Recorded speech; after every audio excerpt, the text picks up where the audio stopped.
Timmy, here's your question. Timmy, I hate to be the bearer of bad news, but this is, in my opinion, the toughest question. So, 1988. In 3, 2. Go for it, Sid. All right. Welcome back to this week's edition of Second City Sports Zoom Style. Zoom Style. Here we go for this weekend of May 15th, year 2020. I'm Sid the Kid, along with my co-host, Miss Lakeena McGee. You can follow me on Twitter at SidKid80 and Instagram also at SidKid80. That's SIDKID80. That's SIDKID80. Lakeena, where are you? You can follow me at Keena McGee on Twitter and at Keena_McGee on the Instagram. And our very special guest this week, she is Chicago's very own. You watched it on Fox 32 Chicago. Oh, I think we lost his Wi-Fi again. Yeah, sorry about the Wi-Fi has been going back and forth, but I'll just introduce her. She did a great job with Campus Insider. She also did sports here for Fox 32 for the last 3 years. She is now doing some great work over at SiriusXM NFL. She is Shae Peppler Cornette. Shae, welcome and thanks for joining us. Yeah, no problem. Thanks for having me, guys. All right, some of the latest NFL news. What do you want to start? Do you want to start with the schedule? Do you want to start with that USA Today report that they did with the record predictions? Oh, okay. I guess his Wi-Fi is still acting up. Okay. Going through the latest. Well, okay, we'll start with the Bears since this is sort of what we're here about. What do you think about the moves the Bears made, and do you think they're going to make any inroads this season, Shae? Are they going to make any what? I'm sorry, what'd you say? So like any inroads? I mean, because yeah. Okay. The moves that they've made, I honestly, I think the Bears have made some good moves. I know there's been, some question marks about Nick Foles coming in, and obviously there's question marks surrounding the starting quarterback position now that Mitch Trubisky and Foles are going to be competing in. Will we have a training camp? I don't know. In a short off season, all those things are going to raise question marks. And even just this morning, just to kind of sprinkle this in, I've been talking to some health experts that have to work with NFL players. And like a big question mark now heading into this season is going to be injury, because these guys haven't been able to be in the gyms, can't do drills together, can't work out and get their body in the same shape that they have in years past. So how is that going to play a role in this upcoming NFL season? That aside, though, I do like the moves they made. I like the fact that they drafted a tight end in the first round. I know that there were a lot of other positions that maybe people thought that they should address, offensive line, which I understand. But last season, every week on the radio at ESPN 1000, all I got calls for was the tight end position and the lack thereof, how the offense doesn't have enough weapons, how annoyed everyone was with Trey Burton and his injury and how injured he was and where was he in that playoff game and all these other things surrounding that position. So when they go out and they draft a player for a position that they desperately need, despite having 9 backups already on the roster at the time, I was like, hey, this is smart. They need a first class tight end that they can have as their guy. So while I understand the criticism and maybe that wasn't the smartest way to go, since they had 9-10 others on the roster already, they needed that number one and they went out and got him. Jimmy Graham is an older guy. Perhaps he's injury prone, given the example I just said with the weird offseason. So this is a young cat you can bring in and you can have him work with whoever the quarterback is, because it's a fresh start. All of that being said, the offense is still going to be the question mark. Did they make their defense better by bringing in Robert Quinn and still keeping a lot of that core? Yes. But the offense is going to be the question mark. And you now are in a league with Aaron Rodgers, who's probably pissed off because they took a quarterback in the draft. I don't want to know what a pissed off Aaron Rodgers is going to be like this year. You have a Vikings team that's very good. And although you have their number the past few years, they ain't getting any worse either. And then a Lions team who did, I thought, excellent in the draft. And their quarterback, who had so many questions coming into this season and how, if he was even going to play, considering he had broken bones in his back last year in the game against the Bears, and then he never came back in. He says he's 100% and has never felt better. So this is going to be a trying year for the Bears. If they're good, they're going to be real good, and they have to be. If they struggle out of the gates, though, game over. Hey, Shae, I want to ask you about Bears head coach Matt Nagy. Yeah. Year one, all the roses were thrown to him, and rightfully so, by winning the NFC North. Last year, his weaknesses were exposed, and it led to an 8-8 season. What do you expect out of him in year three? Do you think he'll have a better grasp for how the NFL game goes as far as the head coaching is concerned? I do. I like Matt Nagy a lot. I like for what he stands for. I like the way he coaches his players. I like his positivity. I like how when he makes a mistake, he owns it and he tries to figure it out. Do I think he's stuck in his offensive style? Yeah, but that's what he was hired for. Running his offensive style, being creative, trying to be like a Sean McVay type. Now he hasn't gotten as far as Sean McVay has, like a Super Bowl, but that's what he was brought in for. So I think for him to adjust to Trubisky's strengths, which, let's be honest, was up-tempo, not always accurate, and being a perfect passer, which you need to be sometimes in the NFL. He wasn't about to just throw all the cards and be like, we're not going to do the offense. We're going to, cater to Trubisky, and then he might not even be able to succeed. So there was a lot of push and pull last year with that. I think he learned a lot, as he's told everyone time and time again. I think you're seeing now the fact that they don't pick up Trubisky's fifth-year option. They bring in a backup in Nick Foles that knows that entire offense, changes all of his coordinators. I mean, he's doing everything knowing, hey, my offense failed last year. I got to be better. It's got to be better. He brings in the right weapons. So I think this year, everyone's got to be on the same page. He knows that, and he said that, and I do think he'll figure it out. And if he doesn't, then he doesn't have the right players in place for it. Do you think? Now let's say. No, go ahead, Lakeena. No, go. I was just gonna say, like, do you think Nick Foles can be that guy though for the Bears this season? Yeah, I do. I think this was a great pickup. First of all, if he's not, who cares? Because you've seen him in a backup role come in and win a Super Bowl. Okay. So if he has to play the number 2 and his name is randomly called mid-season, again, they have a shortened off season. Maybe their workouts aren't as strong. Guys are going to be injury prone. He can do it. If he's the starter, he knows this offense. He knows the coordinators. He knows the head coach. He's going to be as up to speed as anybody. He's a really smart guy. He can do it. So I actually think this was a great pickup given the situation the Bears are in and given the needs that they had. Do I think he'll be the week 1 starter? No. I think that Pace and Nagy want to see what Trubisky's got, and if he can pick up this offense and read defenses the way he needs to read them as a year 4 starter, essentially. But if you ask me who's going to be the starting quarterback week 8, probably Nick Foles. Let's stick with the Bears offense, Shae. We saw at different spots last year that the running game did look good when head coach Matt Nagy finally went to it, and then rookie David Montgomery. Do you think that David Montgomery will benefit from that in year 2?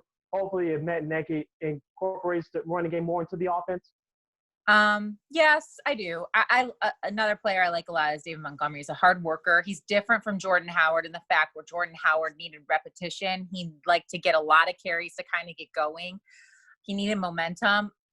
Montgomery doesn't need that. Like, he can come into a game on a 3rd down halfway through the first quarter and he can burst. He doesn't need that kind of momentum. So he's different in that way. But last year was his rookie season. I mean, he learned a lot as well. I think that Matt Nagy's never going to be a coach that's going to go to the run. Like, he's not going to just hand the ball off. He's not going to be that. Like, that's not who he is. That's not what his offense is about. And I think that's why they traded Jordan Howard, because he was disappointed that he wasn't getting the carries that he deserved. That's not his system. So while I think Montgomery can succeed in this offense, he's got to learn to catch the football. He's got to learn to kind of be a by committee guy with Tariq Cohen. And when his number's called, he's got to be ready, because it's not going to be very often. Well, Shae, like you said, I mean, this NFL offseason has been probably one of the craziest that we've ever seen. With Tom Brady now in Tampa Bay, and you got Todd Gurley now going with Atlanta. Which offseason moves kind of like shocked you, and which ones were like, oh, this is a no-brainer? The Tom Brady didn't shock me as much because I thought he was going to be leaving. Was I surprised that he went to Tampa Bay? Yeah, I thought he was going to LA. But the one that shocked me was Gronkowski coming back. I mean, first of all, I understand why he's like, it was out of nowhere. I didn't think he would come back maybe this soon. I don't, that to me was the most surprising, especially because Tampa Bay, they don't need any more weapons, to be quite honestly. But I said to my husband right when that hit, and I was like, now I wouldn't be surprised if Julian Edelman goes. I said it half joking. He's like, no way. They're so loaded. There's no way that happens. They have one of the top receiving corps, blah, blah, blah, which is all true. But the reason Gronkowski going to Tampa Bay is so good is, I keep bringing this up, is the shortened off season. It's the lack of chemistry that these guys can build. They're not together face to face. I know there's been reports that Tom Brady has been Skyping and FaceTiming and Zooming with all of his players and trying to get things worked out. But there's a difference between being at a facility day in and day out, eat, sleep, and breathing football, and just Zooming for 2 hours a day. So I think having Gronkowski in there, someone you trust, someone you're friends with, someone who knows your tendencies, is really, really going to benefit Tampa Bay. To me, that was the biggest surprise so far. And then I also thought the Browns going out and getting Austin Hooper, the highest now paid tight end in the league, them adding to an already loaded offense was surprising to me, considering Kevin Stefanski's a first-year head coach.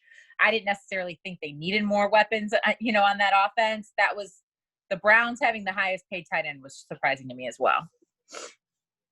Shae Peppler Cornette of SiriusXM NFL Radio join us here on Second City Sports Zoom style. Shae, let's go to the NFC West. It looks like on paper it's going to be one, if not the best competitive division in football. Between me and you, I like the Arizona Cardinals to be my surprise team coming up here in 2020. I think Kyler Murray, we saw him improve last year in the second half of the season. He has DeAndre Hopkins now as his number one wide receiver. They drafted Simmons out of Clemson in the NFL draft. How do you like Arizona? Do you think they could be one of the surprise teams in the league this year? Yeah, but their division is so tough. So while I like that they add a dynamic, surprising, head-scratching receiver, like I don't know how he even ended up on that team, and I do think Kyler Murray will be better. I do think there's, like you said, another year in Cliff Kingsbury's system. I'm not buying it yet. I got to see it. That division is too tough.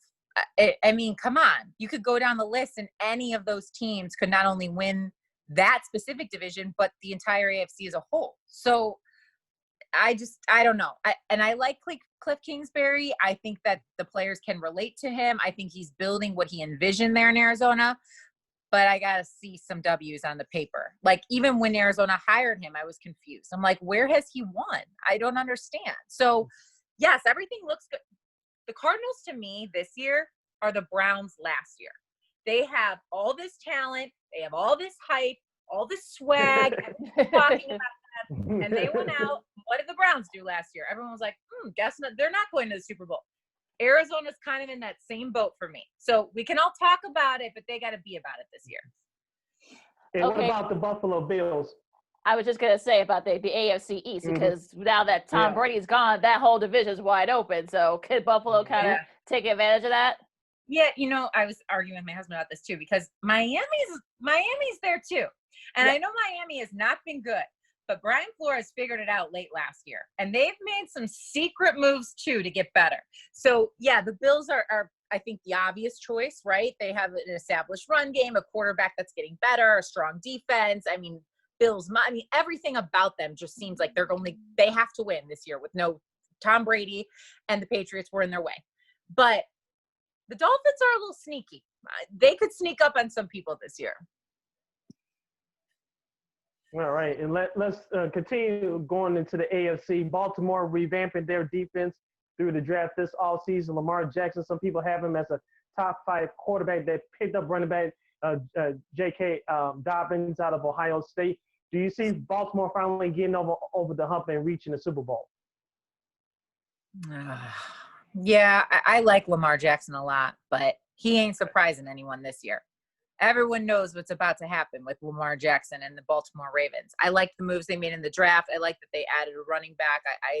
I like that they beefed up their defense, because we saw what happened against the Tennessee Titans. They could not stop the run in any way, shape, or form. And now they've beefed up the defense and the defensive line to initially stop that run game. So if you look at that, them improving in the area they needed to, plus that offense just getting better for another year and adding a weapon in J.K. Dobbins. Yeah. But that's another team where I'm like, there's all this talent and they're all right there for the taking, but I got to see it. I got to see them advance and be strong consistently throughout the entire – they had a great regular season. It's the postseason that bites them. So they've got to be strong in the postseason. But I do like the Ravens, and I love that they fixed the need to stop the run. Yeah, because that killed him last year in that playoff game with Derrick Henry. He just was able to just right through. It was like he was just running through a playground. Yeah, exactly. It was just people on the clinic. So let's go south of the NFC South. Now, a lot of people said that maybe the Bucks are the favorites, but then New Orleans say, not so fast. But then Atlanta improved last year. They had a little bit of that late surge. And also Carolina, yes, there have been a lot of changes, but they're not too bad. So what do you think about the NFC South? Yeah, Carolina, there's too much new in Carolina. I like Matt Rule. I love Teddy Bridgewater. I like what they're trying to build. Obviously, Christian McCaffrey's a force, but to me, there's just a lot of new. Clearly, guys, the theme here is I got to see you prove it. And who's proved it? Tom Brady. Okay? So I ultimately am going to go to Tampa Bay because I think Tom Brady wins. I think he's going to get the guys around him to be better. They were already good, and they had a player last year under center who was turning the ball over basically every other time he threw the football. The Saints only got better, adding another receiver, adding another running back, they have a capable backup now to Drew Brees. They have it all lined out. I can't wait to see Brady and Brees go up against each other twice in a season. They've both been in the league now 2 decades, and I believe they've only faced each other 5 times, ever. In 2 decades, those 2 players have only gone head-to-head 4 or 5 times. So I'm really looking forward to those matchups. But I would take the Bucks. I believe in Brady. I think he wants to prove something. He wants to go out and show he can do it with another team. I love the Gronk ad. I like the Bucks. Let's talk about the Dallas Cowboys. Of course, Dak Prescott, their starting quarterback, is still waiting for a contract extension. They're bringing head coach Mike McCarthy, former coach of the Green Bay Packers. Talk about his impact for the Cowboys team. Do you expect them to be a Super Bowl contender?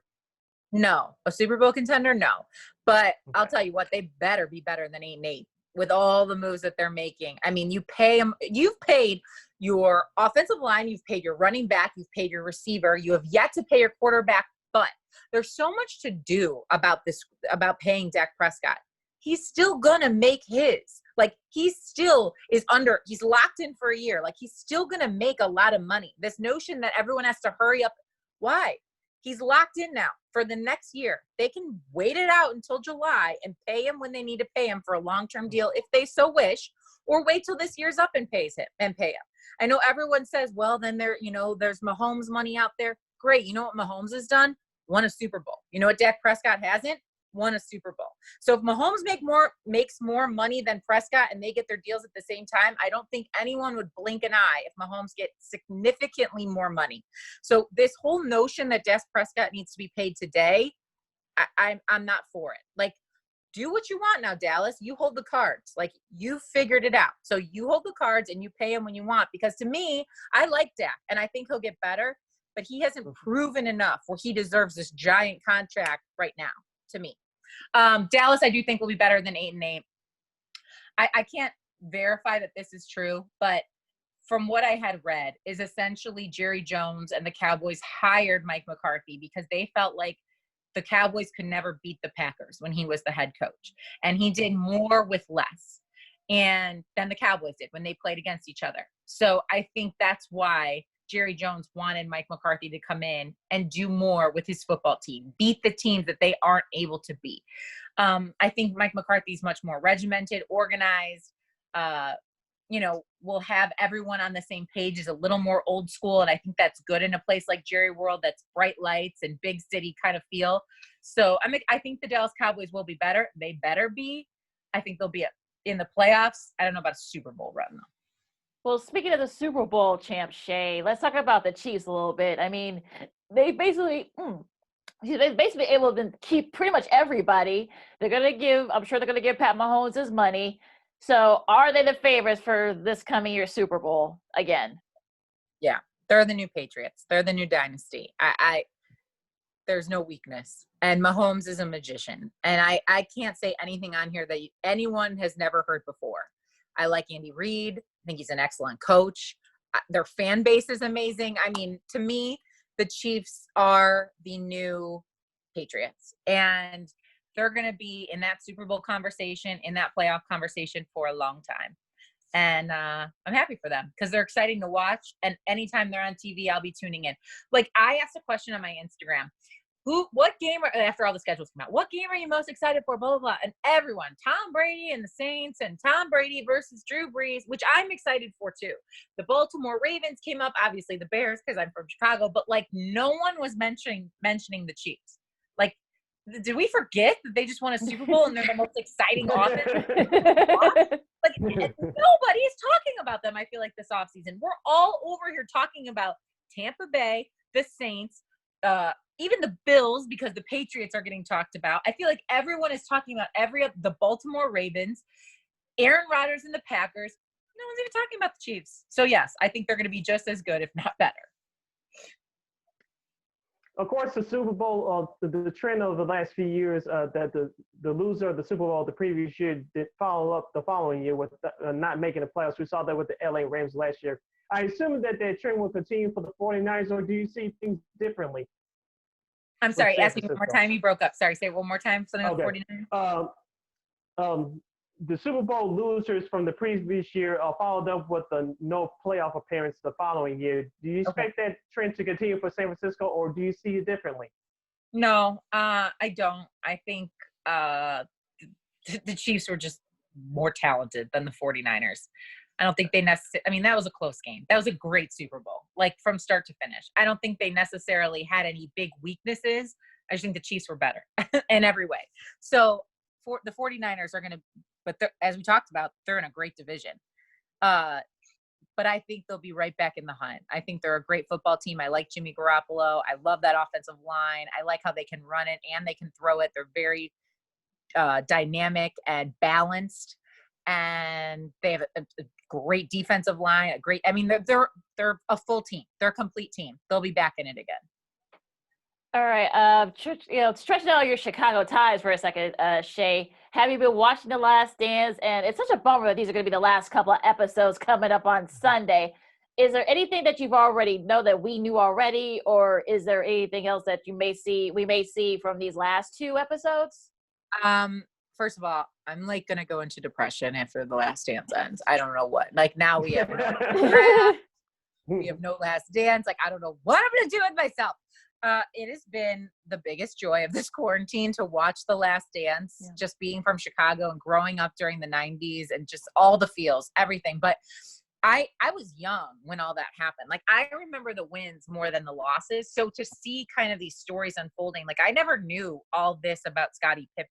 I didn't know all that. Obviously, I don't think anyone really knew the intricacies of the stories that like with Dennis Rodman and Jordan and the dynamic with Phil, like, so to me, a lot of this is kind of new because I just didn't, I wasn't reading the newspaper every day then. I was little. So it's been so great to kind of, relive it, but from an adult standpoint and learn the ins and outs of what was really going on behind closed doors and just to watch the greatest ever. Like that team was the greatest. I actually get angry though. Like I get angry watching it like at Jerry Krause. I know, RIP, but like I'm angry. Like I want 10 championships now. Like I want it to keep going and I want 10 championships. Like what the heck?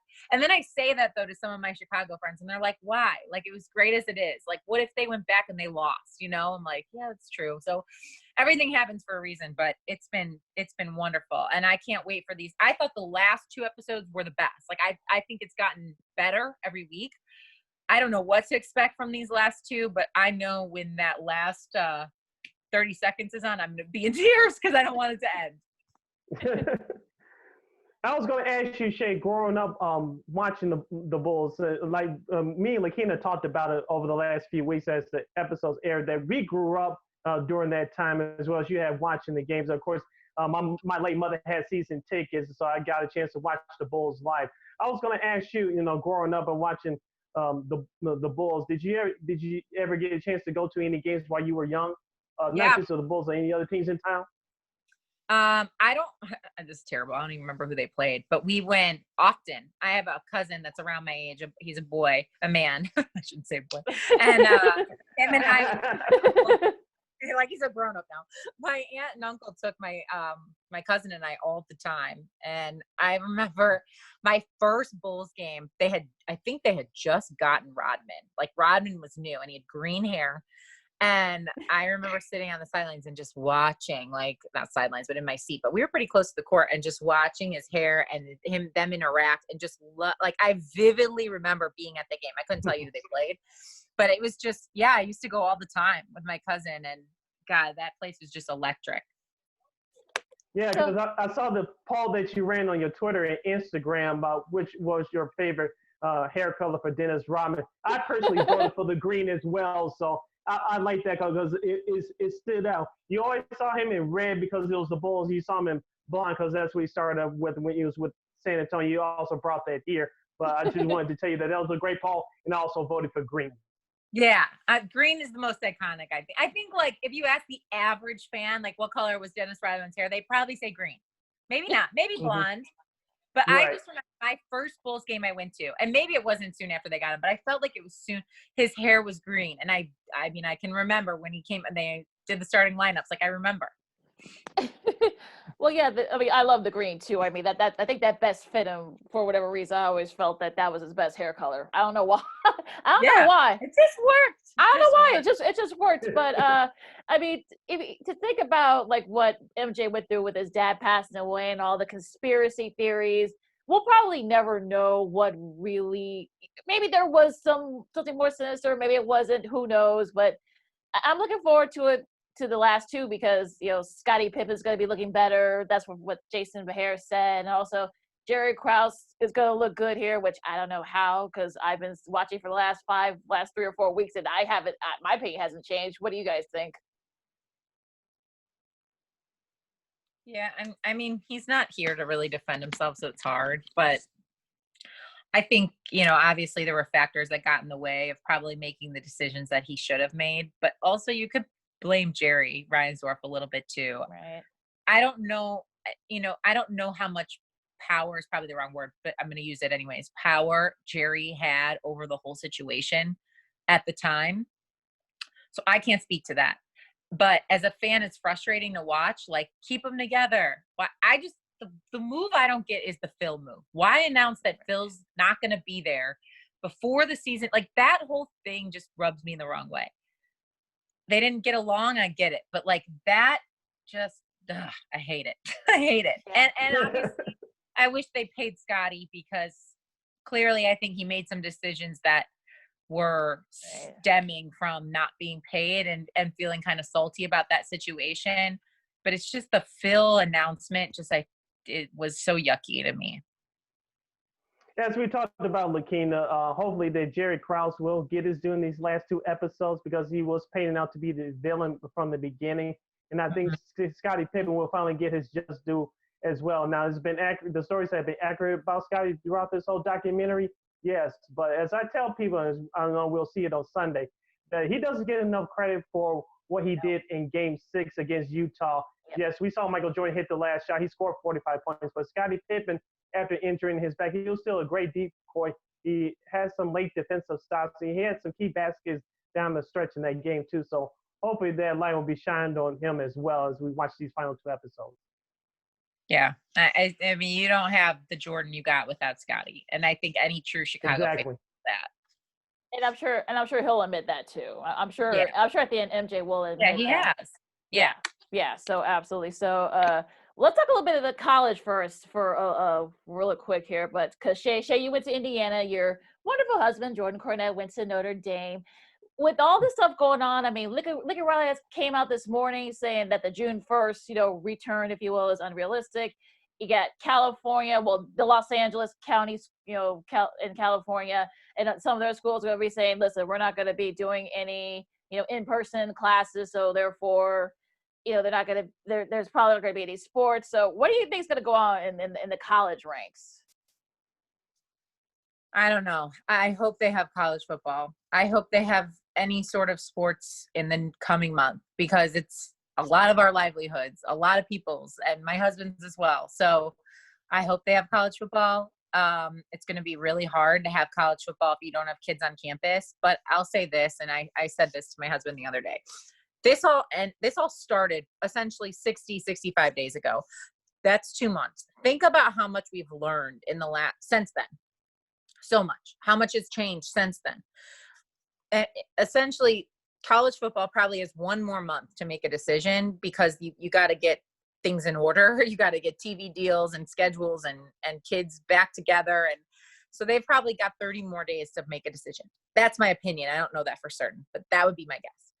I hope in these next 30 days, we learn enough where they can figure out a way with testing and being, safe distance and washing your hands and doing all the things that we're now going to be doing a lot more as a society, that they can figure out a way to have football, because that generates a lot of money for these schools, a lot of money for a lot of people. And even if there's no fans, like, at least maybe you can make up a little bit of that if they find a way.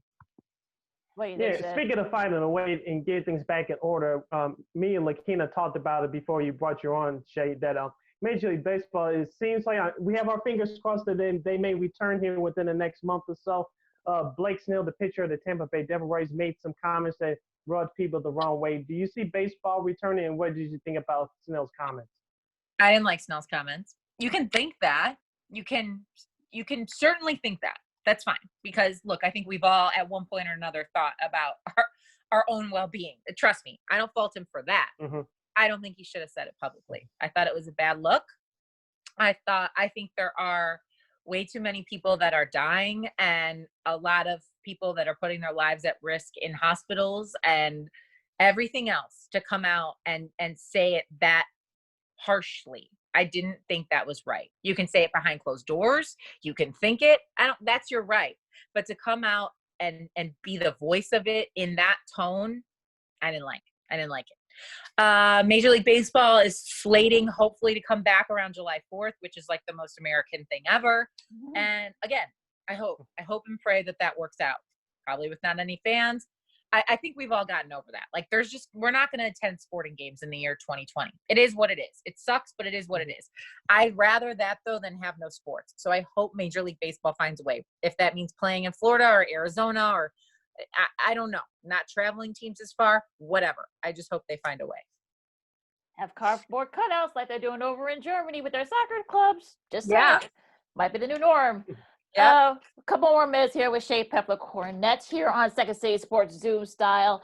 Let's go to the NBA right quick, Shae. The Bulls have made some moves with Arturas Karnisovas, the new president of basketball operations. Mark Eversley is now the new GM. What do you think these moves will get the Bulls turned around? Yeah, I said this before the Last Dance premiered. This is the Bulls' year. I'm not talking about if they bring back the 2020 season. That's a wrap. But the start of next season, it's now the Bulls' time. There's a spotlight on Chicago, I think, from the Last Dance. They are making moves. They're making changes. I think there's a fire under like Zach LaVine and these Kobe White and these cats that you've brought in because there's been all this movement and negativity, and now you're turning into a positive note. 2021, 22 it's time now. You got to figure it out. Like, no more with the decreasing sales and tickets. No more with the runaround and the excuses for why you're losing. I don't know if they're bringing back Jim Boylan. Personally, I think that they probably make a coaching change next season. Again, if they bring back 2020, it's not going to happen. But next season. But yeah, I like what they've done. I like it a lot. I think they're smart moves. I think they're the right moves, the necessary, probably 3 years too late moves. It's time though. 21-22 season, the Bulls need to be better. And they need to be not a laughingstock with a timeout at the wrong times and giving away games essentially and not being organized and calling plays that make you scratch your head and people not attending games and getting embarrassed by teams you should be competitive. Like, it's over. Like, no more. And I think they're making the right moves to figure that out. All right, Shae, let's wrap it up with a couple of fun questions for you here. If you can go back in time and I gave you one ticket to any sporting event, historic sporting event, what would it be? I have five choices for you. Are you ready? Okay, yeah, give me choices. Okay. One is Game 6 between the Bulls and the Jazz from 1998, Michael Jordan's last shot. Yep, last shot. Number two, Cubs Indians Game 7 from 2016. I know you're a Cubs fan, so I'll give you that respect. Number 3, the Bears Patriots Super Bowl from 1985. Number 4, Jackie Robinson Opening Day 1947. Or Venus and Serena Williams, the tennis final. So you had one ticket. Yeah. Which one of those events would you attend? Go back in time. Okay. While I want to pick the Bulls, I'm going to pick the Bears because I haven't lived to see a football championship in Chicago. I've seen the Blackhawks. I've seen the Bulls. I've seen the Cubs celebrate. I've watched it with my own eyes. I wasn't alive when they won that Super Bowl in 85. I was born in 86. Or I guess it was 86, but I was born after the fact. Mm-hmm. So I would love to see that. I'd like to go back in time if you can teleport me, or I'd like to see it with my own eyes before I die. But that is one championship I haven't gotten a chance to witness in my life. So that's where I would go. I'm surprised you didn't have her choose between the three national championships that Indiana won during Bob Knight's tenure. I'm surprised you didn't get to ask you to pick one of them. I think Indiana will get back. Like, there's more. I don't mean to sound like this, but for me, there's like more hope in Indiana basketball than there is in winning a Super Bowl. I think it's an easier path for Indiana than it is for the Bears. The Bears. Right.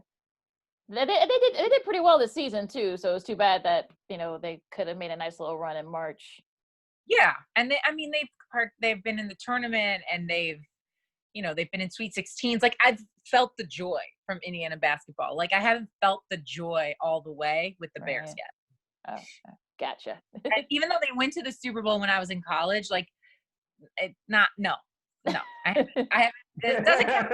I want them to win, We don't talk about that Super Bowl either, so yeah, I know. we don't talk about that one. We really don't ever. We don't talk about that. Talk about Shae. We all know in this industry, only select a handful of broadcasters get a chance to work in their hometown one time and another during their career. Talk about working with Fox 32 and with ESPN 1000 during your short stay here. What was those experiences like? It was awesome. I grew up watching all the teams that I covered. I grew up watching a lot of people I worked alongside. It was a blessing. My career path was really untraditional. When I graduated from college, I went home and I got a lot of jobs with digital networks and just kind of found my way as I went, and landed at Fox in Chicago. And I was so lucky to do that. I mean, I covered, like I said, teams that I had grown up just loving. And I know that's rare. And I know I had to leave after 3 years being at Fox, but I was really lucky to work in my hometown for a decade. Like, that's not what a lot of people get to do. And you actually now get to cover NFL teams for SiriusXM NFL. So, it kind of works here for you, Shae. Yeah, I would like to be covering teams that are actually playing. So fingers crossed that happens. Yeah, let's hope so. Yeah, this room I'm in right now, the upstairs of our house is literally a radio studio at this point. We have radio equipment all over the floor. I do radio up here. My husband does radio up here. So we're grateful for the technology, but we're hoping for some live sports here soon.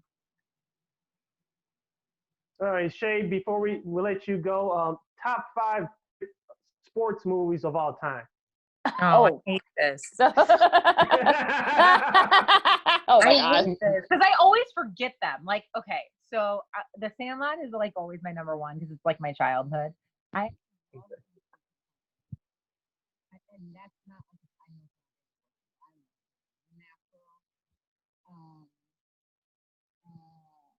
Draft Day.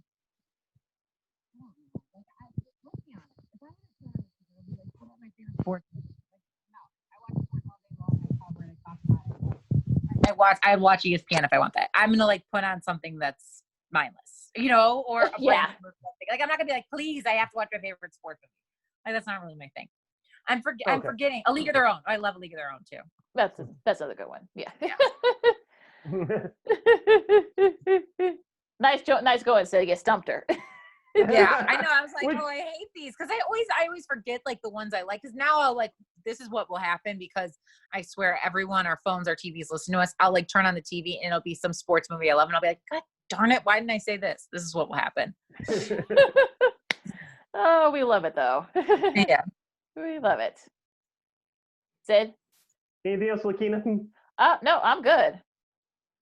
All right, thanks you guys. It was so good talking to you both. Yeah, it's been so much fun. You can listen to Shae on SiriusXM NFL, hopefully with some live, games and camps and whatnot soon, because I think we're all kind of yearning for something, some type of live sports at this point. Oh, for sure. All right, bye, you thank guys. you. Yeah, thanks, Shae, for joining us. We'll talk again soon, okay? Keep up the great work and good luck to you. Thanks, Shae. Thank This has been a you. lot of fun. Thanks. Bye. Bye. All right, Shae. All right, Sid. Oh, we actually went through without not too many hitches, so which is good. Yeah, so it was great for Shae Peppler, Chicago's very own, to join us on the program today. A lot of insight and opinions about the NFL. That's what we do here on Second City Sports. We bring on the people that you want to hear from. They give us and our listeners a whole lot of insight and opinions that you may not hear from anywhere else. So Shae Peppler is really in the know. She's been in the trenches, and so she does a great job, and she'll continue to do a great job for SiriusXM Radio. We thank her so much for joining us today. Yeah, this was a lot of fun. I mean, she's one of the best out there, and you're gonna be hearing a lot more from her. So, get to know her, guys, because you're gonna be hearing and seeing her a lot more. Hopefully, actually, covering games and covering the teams once we start all of this. But I mean, I think like she said, I mean, looking forward to those last 2 episodes of The Last Dance. I mean, for me, listen, Jordan and his father being murdered. I mean, the circumstances. I think the media kind of sensationalized it in the end because I just there was like so many conspiracy theories about it. So we'll probably, like I said, we'll probably never know like what were the circumstances really were. We'll probably never know that, but I'm looking forward to these last 2. I mean, hopefully Scotty looks better because he doesn't look good right now. I think to most people. We'll see if Jerry Krause can, look pretty good here, but I don't know. We'll see. What do you think, Sid? I hope you're correct on those 2 predictions. Going back to last week's episode, I know we didn't really have time to get into it with Shae, but Michael Jordan really explained why he was what he was in terms of his personality on the practice floor and on the court. And he said, that's how I chose to play, and that's how I was raised. And if you don't want to play that way, then don't play that way. He did get very teary-eyed at the end. I didn't have a problem with it personally. He was being raw, he was being vulnerable, he was being real. So, and that's what we ask from people. If you can't handle that, that's on you. But I found it very interesting comments from ex-teammates like Will Perdue, Jeff Bushler, even to a lesser extent, Scott Burrell. Yeah, he was a tough you-know-what, but we respected him at the same time because he brought it every day and he wanted to raise our level of play. Now, not everybody could handle his criticism and the way he delivered the messages, but they all went to war for him and for each other and really brought the team closer together. Yeah, I feel the same way. And if you think about it, and he admitted this, Kobe is a lot what he did after Jordan. So if they do decide to do something about those Laker teams in the 2000s and the 2010s, we'll probably be hearing, unfortunately, Kobe's no longer with us, unfortunately, but of course, but we'll probably hear the same thing if you ask Shaq or Phil. I mean, and Ron Artest, they'll probably and Pau Gasol, they'll probably say the same thing about Kobe. Yeah, Kobe, as people have been saying over these last couple of weeks, and we saw him on the episodes, not last week, but the week before. He learned everything from Michael on how to be a leader for his team, how to deliver messages to his teammates. As we know, Lakeena heard and read, he wasn't the greatest to his teammates at times either. So where did he get it from Michael Jordan? As Michael Jordan prophetically said in his Kobe's funeral, I was the big brother, he was the little brother. So you kind of saw their relationship transform right there. So it will be interesting to see if when this Kobe documentary comes out, because as we talked about a couple weeks ago, there was a film crew following Kobe Bryant during his final season in 2016. Yeah. And so, and like you said, I like to hear some of those behind the scenes stories during 2009 and 2010 teams when they won the title, especially I believe it was the 2010 team when Ron Artest, now Metta World Peace, joined the team. I like to hear some of those stories behind the scenes during that time as well, because remember the year before, Artest was on Houston, and Houston took the Lakers to 7 games, and he played Kobe tough, and Kobe said, well, I like to have that guy on my team. The next year that happened, and they won back-to-back titles. And we'll also, like I said, those Kobe and Shaq, I mean, that's like half the miniseries right there. So Exactly. yeah, so I'm hoping that we'll get to see that footage at some point. But yeah, it should be very interesting though. I'm sure we'll be hearing even more stories. It'll be even toxic. Yeah, one last thing about The Last Dance coming up this Sunday, the last 2 episodes. I cannot wait till the first episode because they left us with a cliffhanger last week on the 8th episode when the Indiana Pacers were getting ready to take on the Chicago Bulls in the Eastern Conference Finals. You started to see Reggie appearing on camera, and I said I cannot wait to. First of all, are they going to ask him a question? Did he really push off Michael Jordan in Game 4 at Indiana, that old Market Square Arena? Yeah, if the film doesn't lie, he shoved Michael out of the way to get that ball to hit the game-winning 3-point shot. Are they going to ask him about that? I just want to see if he's really honest or he's going to give some fluff answer. Because Reggie is one of those great actors of all time. He's a talented player, no doubt. He's a Hall of Famer, no doubt. But he was one of the greatest bluffers of all time, if I can keep it clean for the air.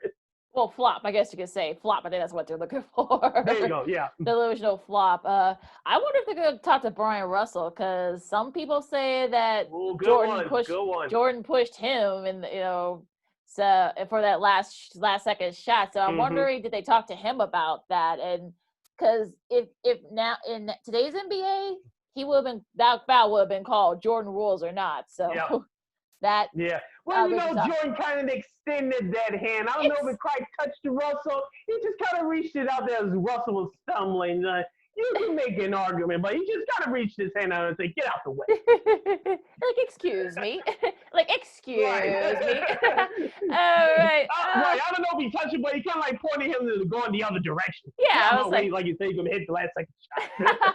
Doing a little exercise. He's doing some more push-outs or something. This is crazy. All right, so you can follow me at Keena McGee on Twitter, at Keena __ McGee on the Instagram. You can follow me on Twitter and Instagram at SidKid80. That's SidKid80. Once again, I'll spell it out for you guys. That's SIDKID80. That's SIDKID80. You can read all of our articles at WARR That's WEAREREGAL radio.com.